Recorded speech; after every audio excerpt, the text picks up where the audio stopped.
Nyo mwabazi omushahazo mwabazi obire isimbira ntebe ya katano mu district ya Ntungamo John Kabeho kwasirwe police bwanyuma yo kutaka sharingo ko businjo mu town kure ya Ntungamo.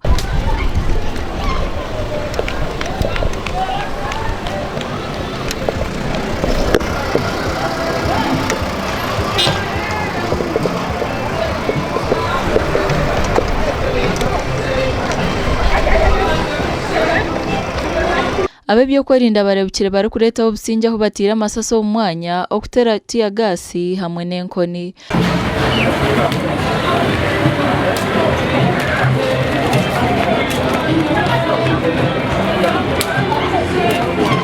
Okurigira John Kabeho okutambura mu town ya Ntungamo kibire genderire kore ko butashemerwa bwe byarigiro mu Karuru.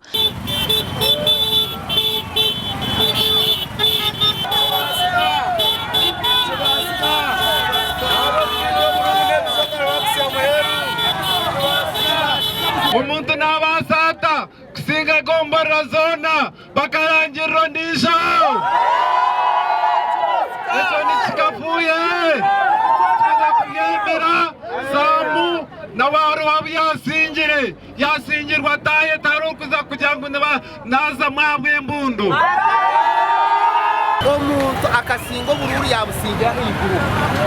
yabusingira higuru yayo paseti nyingi abashuma beje batwira Karuru abantu kwiba Karuru nyo mushara nigujwa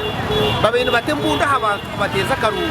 babene bareta barotetire bagitransomu ebyo bintu tukubiyero mu Ntungamo bamwe abejumbiro mu kwesharingo ku nabo borekire nshonge zatumana bejumbo mu kwesharingo tukamasibre na hati bihamya ngo drone kabeho n'wakira paseti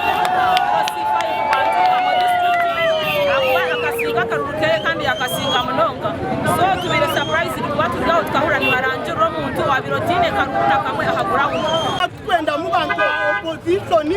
bo kugira ngo abo bito turantera igana NRM mwene hatiya nibenda kumana bacyutinga omuntu nasinga atsinga baranjiro muntu akasingirwe so bagiteka kubayo kabantu abo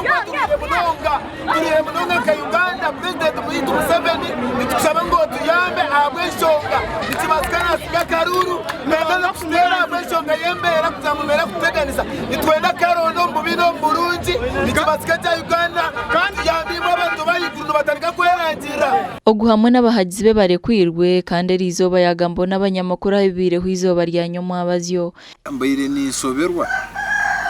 nyowe omuntu ori very innocent urukutonganda ebi ndukureba ntana amasho ganje wagira umunsi nkaronda Karuru abantu bakankunda bakakampa kuba ninye nazo mu kihome aha muheru bwo kwetongana ebi byona nibyijaho bwa nyuma y'akakiko kari kuteza bururu kurangira Samuel Mucyunguzi rwa Kigoba obirari mukuru w'entebe ya katano ko musinguzi wa Karura katirwo rwa kana orwartalo no twatandika tubire sakatandikere twatandikira izoba